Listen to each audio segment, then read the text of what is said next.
Assalamualaikum warahmatullahi wabarakatuh. Kembali lagi di ISK Podcast bersama saya Zakia Rusyida, dan di sini saya ditemani dengan Bu Inai, yakni owner dari Keripik Usus Pakuita dari OJP. Boleh perkenalan dulu mungkin, Bu? Ya, boleh.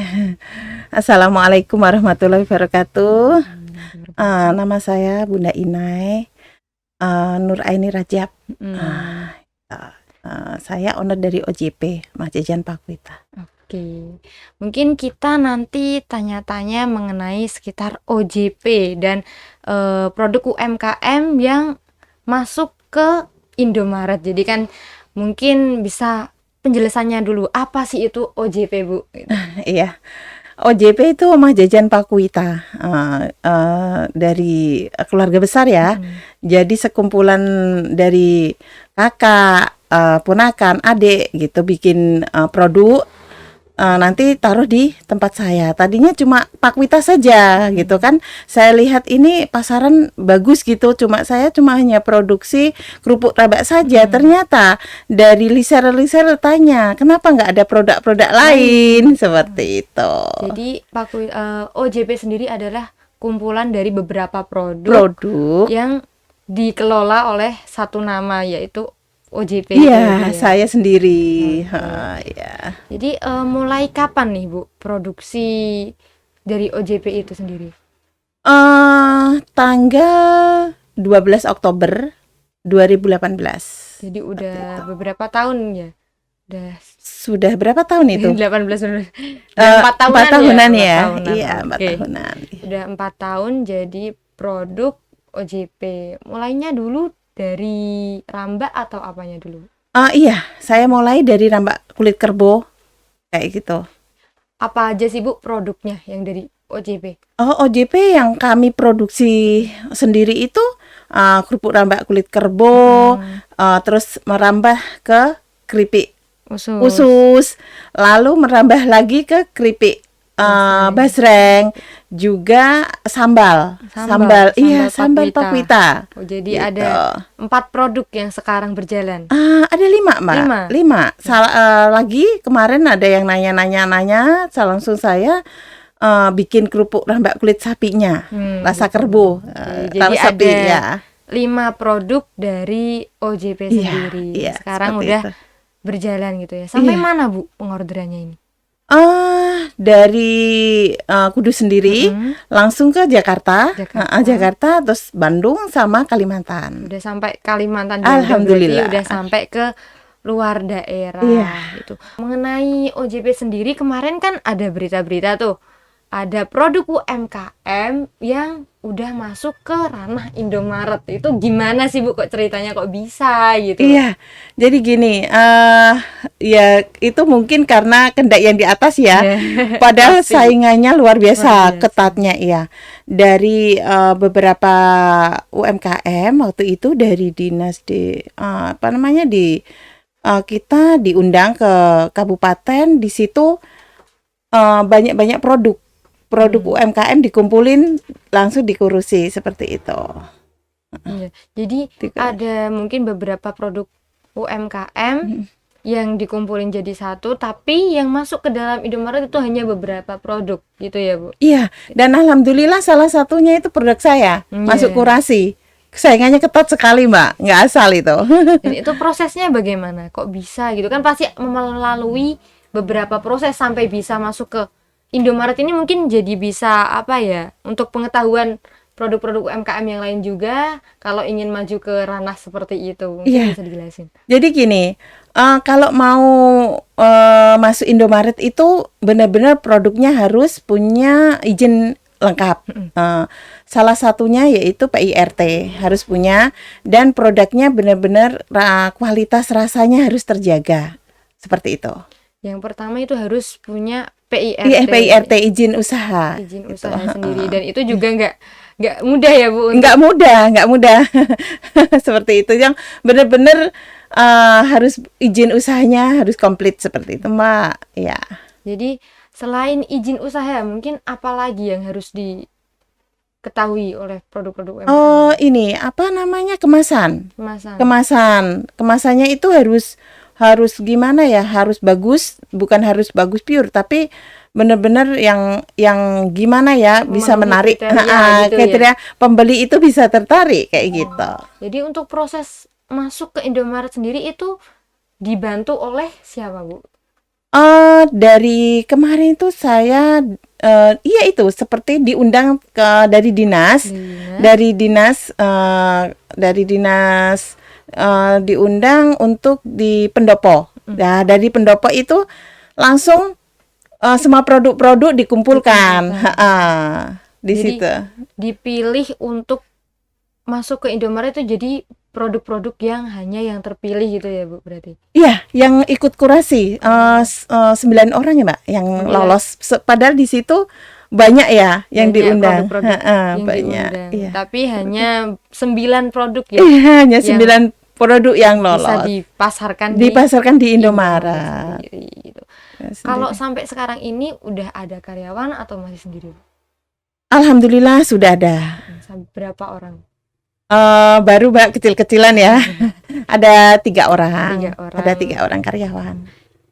Untuk harganya dari ini kan mungkin ada beberapa orang yang tanya, udah masuk Indomaret nih harganya mungkin bisa naik atau gimana, itu berbeda atau sama atau berapa, Bu?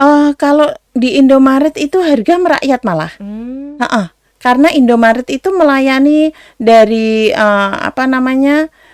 dari yang kecil sampai yang besar gitu, ekonomi menengah Ke gitu. bawah gitu ya. Ekonomi menengah. Ya, kalau nggak ke bawah itu nanti supermarket besar ya kan. Oke, jadi harga pasarannya berapa, Bu? Untuk yang produk masuk ke Indomaret sendiri kan ada 2 Iya. produk yang masuk ke Indomaret ya, ada yang rambaknya sama keripik Iya. ususnya, itu harganya berapa?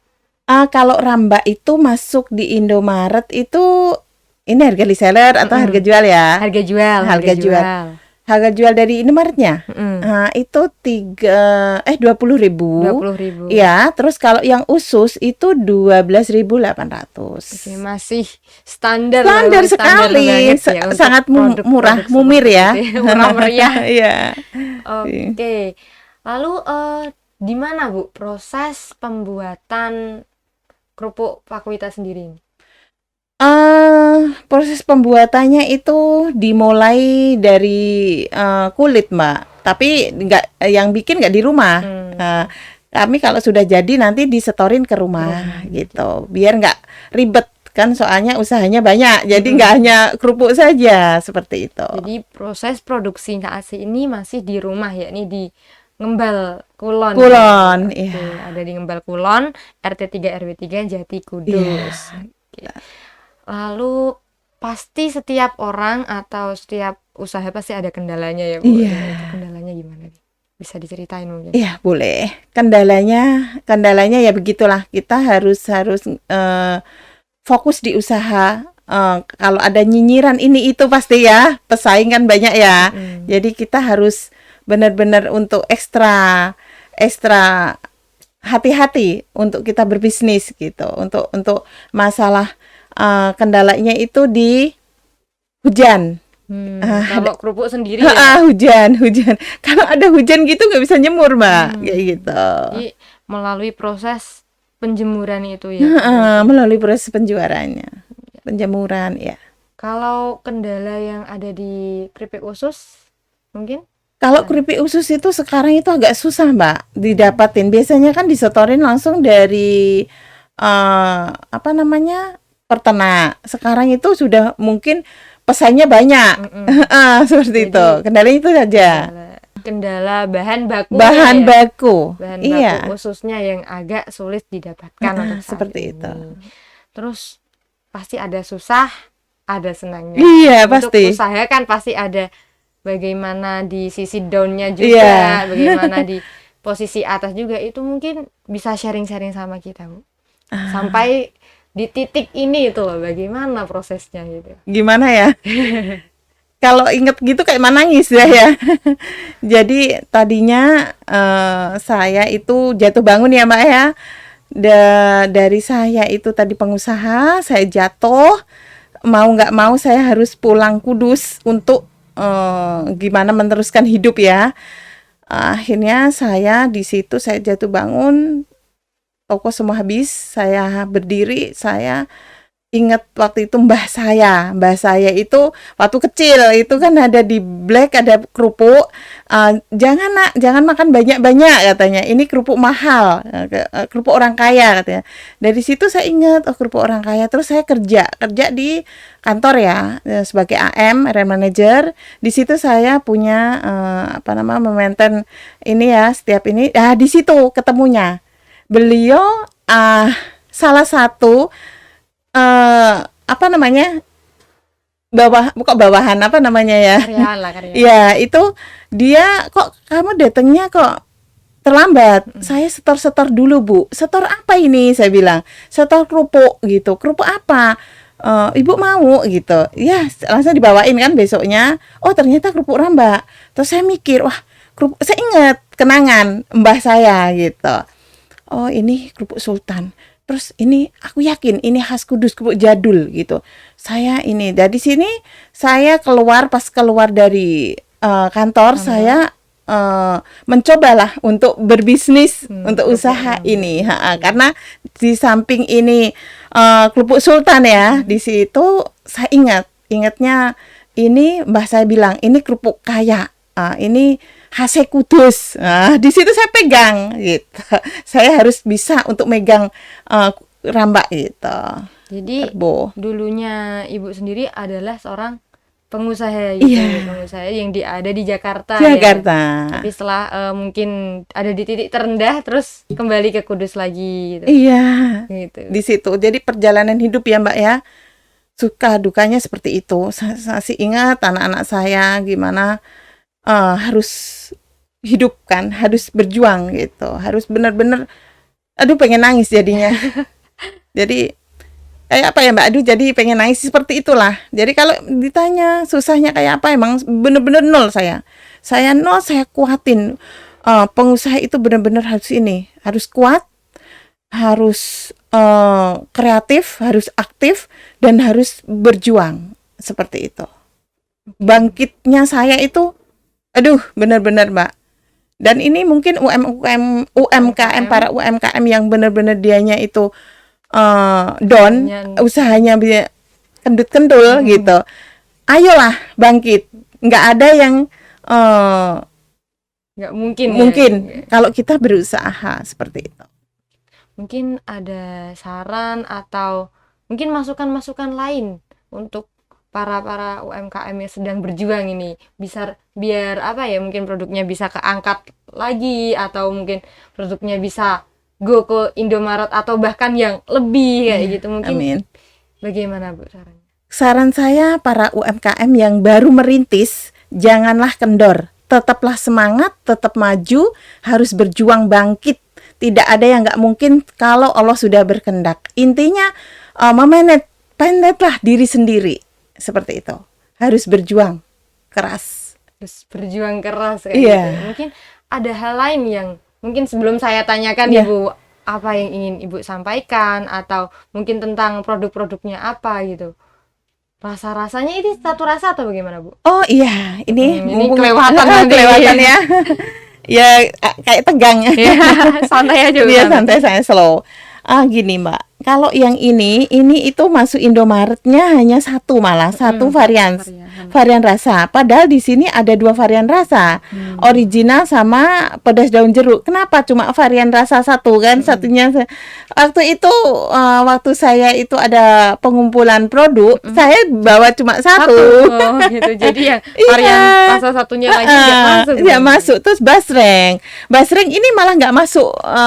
Maaf ya, nggak masuk Indomaret. Karena kenapa? Saya cuma bawanya waktu itu cuma hanya kerupuk rambak kerbo sama usus saja. Jadi nggak masuk kurasi. Itu berarti gitu. Seharusnya bisa jadi. Seharusnya bisa. Karena gitu. udah memenuhi izin juga ya Bu. Sudah ada izinnya, sudah. Dan ini ada 9 varian rasa. Di situ anak-anak malahan yang biasanya anak-anak muda, Mbak. Anak-anak muda itu pada suka seperti itu. Basreng gitu. Basreng, usus gitu. Kalau harga basrengnya tadi belum disebutkan. Oh iya. Iya, harga basreng harganya itu murah, Mbak. Cuma 10.000 saja. 10.000. bahkan di bawah yang 2 produk ini ya. Di bawah produk ini. Ini basreng kan padahal makanan merakyat untuk Merakyat, orang muda iya. itu ya.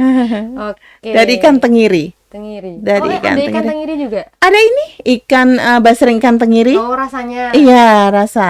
Yang paling favorit dari 3 ini itu, yang paling melejit itu yang apa, Bu? Untuk Basreng saat ini. pedas daun jeruk. Yang saat ini Ha-ha. baru booming-boomingnya itu Iya, pedas daun jeruk seperti itu. yang banyak diminati ya. Banyak diminatin itu. Ini best seller. Bestsellernya. Best seller. Untuk 1 hari produksi atau 1 bulan produksi menghabiskan berapa banyak? Kalau saya satu produksi gitu 50 kilo, Mbak. 50 kilo. Sekalian saya nggak pernah ini des gitu. Yang basreng atau yang keripik ususnya? Kalau yang keripik usus sama. Saya langsung Berarti 1 kali nggak tiap produksi hari. 50 kilo. 1 kintal. Oh, 1 kintal. 1 kintal nanti ini kan tahan sampai 7 bulan. Yang keripik usus. Keripik usus. Kalau ini kilo. 3 bulan.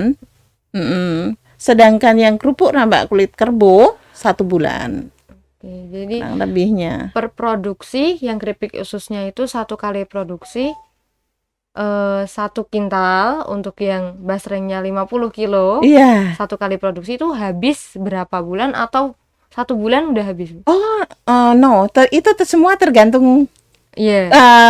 pasaran, tergantung pesanan. Kayak gitu. Lalu apakah untuk di Indomaret saat ini itu setelah dipromosikan di Indomaret, setelah terjual di Indomaret, apakah omsetnya naik atau tidak? Sujud syukur alhamdulillah, Mbak. Setelah masuk Indomaret, orderan tambah. Omset tambah. Omset tambah. Oke, jadi setelah dipromosikan, setelah produk ada di Indomaret juga, itu omsetnya melejit ya, Bu? Bisa Iya, dibilang. alhamdulillah. Karena saya emang fokus ya. Fokus di produk-produk Produk-produk masing-masing. Sebenarnya di Omah Jajan Pak kita banyak, Mbak. Banyak banget. Banyak, bukan hanya ini saja. Ada teri, ada macam-macam, tapi yang produksi kakak dari adik seperti itu. Jadi di OJP sendiri itu ada banyak produk. Tapi yang masuk Indomaret delalah ya, Bu? Delalahnya. Itu ada 2, yakni keripik usus sama yang basrengnya. Untuk yang produk lainnya mungkin bisa di order lewat apa, Bu, kalau order?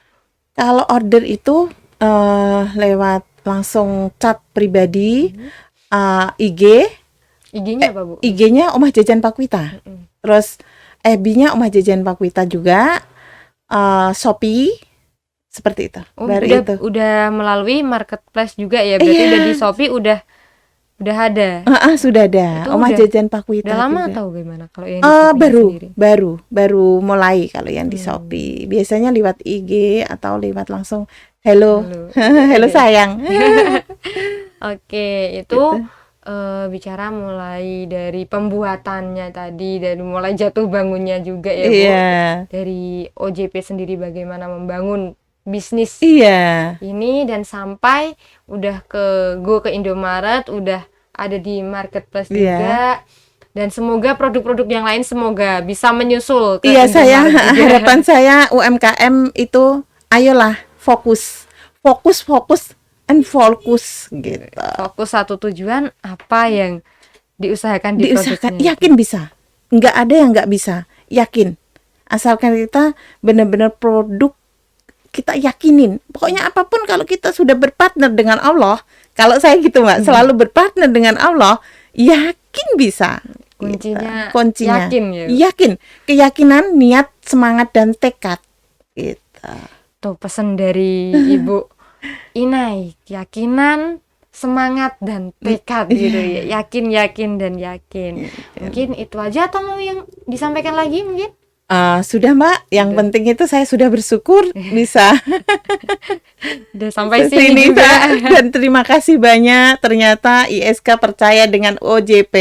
Mengundang ini suatu kehormatan yang sangat-sangat luar biasa bagi kami gitu. Terima kasih Bu Ihya Nur Aini Rajab atas waktu yang telah diberikan. Saya juga mohon maaf apabila ada tutur kata yang mungkin salah atau bagaimana sebagai manusia. Pak Kwita nggak pengen tahu Pak Witanya kenapa? Ya, kenapa dikasih nama Pak Wita? Kenapa Bu? Lupa Bu. Iya. Kenapa tuh Bu? Pak Wita itu putri cantik saya. Jadi terinspirasi dari nama putrinya sendiri. Iya, karena Unik ya Bu?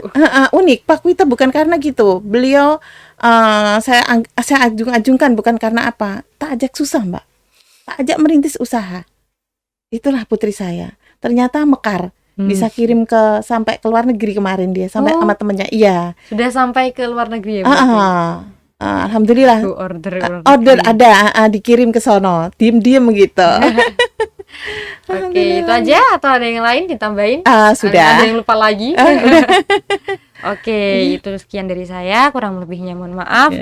Sekian dari ISK Podcast. Wassalamualaikum warahmatullahi wabarakatuh.